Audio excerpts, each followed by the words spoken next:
सभी मित्रों को राम राम। मैं अंकित दुबे आप सभी लोगों के मध्य आज संज्ञा की अंतिम क्लास लेके आया हूं, जिसमें इससे पहले मैंने व्यक्तिवाचक, जातिवाचक और द्रव्यवाचक संज्ञा को पढ़ लिया था। आज हम पढ़ेंगे समूहवाचक संज्ञा और भाववाचक संज्ञा। तो सबसे पहले स्टार्ट करते हैं। समूहवाचक संज्ञा हमारी क्या होती है? समूहवाचक संज्ञा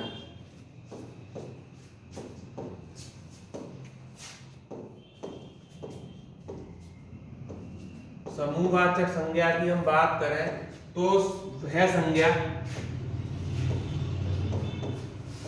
जिसमें एक जाति के समूह का बोध हो, जिसमें एक जाति के समूह का बोध हो।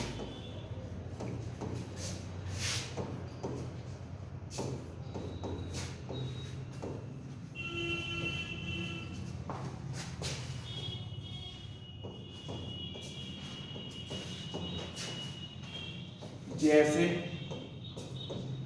अब एक जाति के समूह के बोध की बात करते हैं तो हमने बोला कक्षा। तो कक्षा को हम डिफाइन करेंगे, ये क्या है? तो विद्यार्थियों का समूह, विद्यार्थी का समूह। हमने बोला सेना,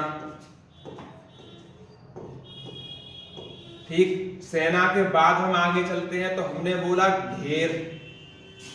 ढेर को हम बोलते हैं, जैसे कूड़ा करकट इकट्ठा हो जाता है तो उसे बोलते हैं ढेर। ढेर के बाद हम आगे चलते हैं तो उसे बोलते हैं गुच्छा। गुच्छा क्या हो गया? तो अंगूरों का समूह।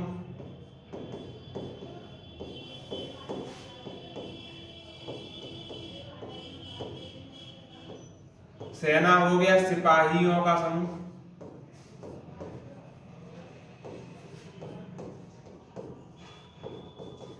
कुल मिला के ये समूह की बात करते हैं, तो ऐसी संज्ञा को हम बोलते हैं समूहवाचक संज्ञा। अब आते हैं भाववाचक संज्ञा।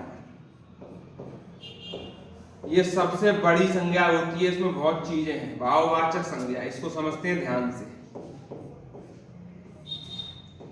संज्ञा की गुण, संज्ञा के गुण, अवस्था का बोध कराने वाली संज्ञा।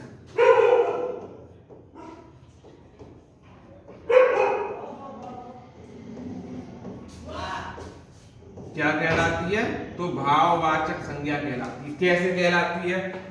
जैसे हम बात कर लेते हैं, गुणों की बात करते हैं तो हमने बोला मिठास,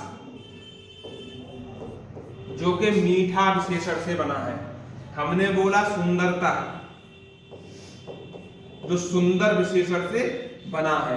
ठीक, मिठास हो गई, सुंदरता हो गई। अवस्था की बात कर लेते हैं। बचपन, जवानी और बुढ़ापा।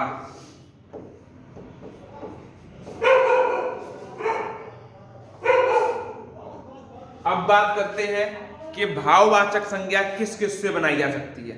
तो व्यक्तिवाचक संज्ञा से, जातिवाचक संज्ञा से, सर्वनाम से, विशेषण से, क्रिया से और अव्यय से। 5-6 चीजों से बनती है। तो पहला पार्ट हम समझते हैं व्यक्तिवाचक संज्ञा से।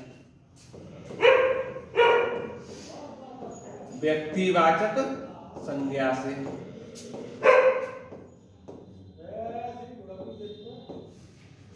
कैसे?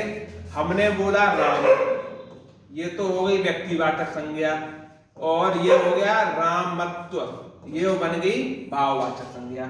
हमने बोला रावण,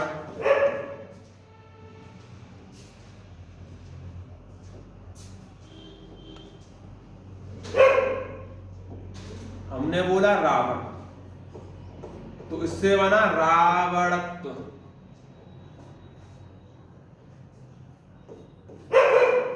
ठीक, दूसरा पार्ट हम देखते हैं तो हम बोलते हैं जातिवाचक संज्ञा से।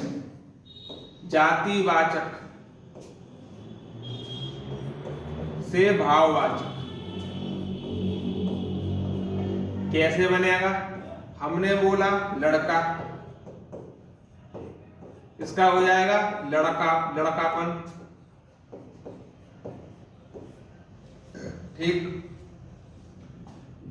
और हमने बोला नारी,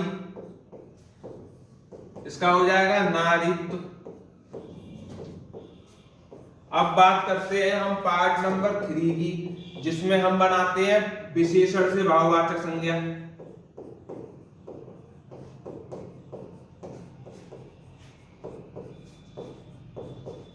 विशेषण से भाववाचक कैसे बनाएंगे?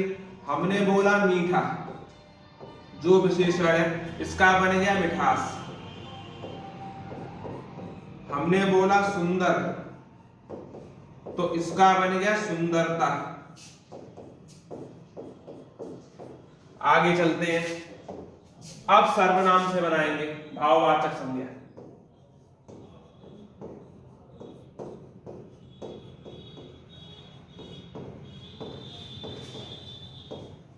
कैसे कैसे बनेगी? हमने बोला अपना, इसका हो जाएगा अपनत्व या अपनापन।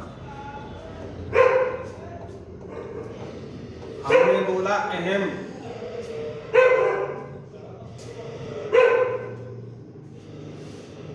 हमने बोला मम, इसका बन जाएगा ममत्व।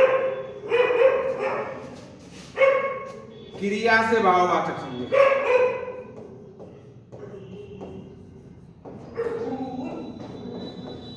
कैसे बनाएंगे? हमने बोला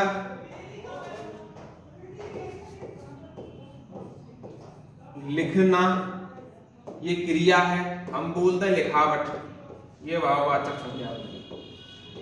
ठीक। इस तरीके से हमने क्रिया से भी देख लिया, सर्वनाम से भी देख लिया,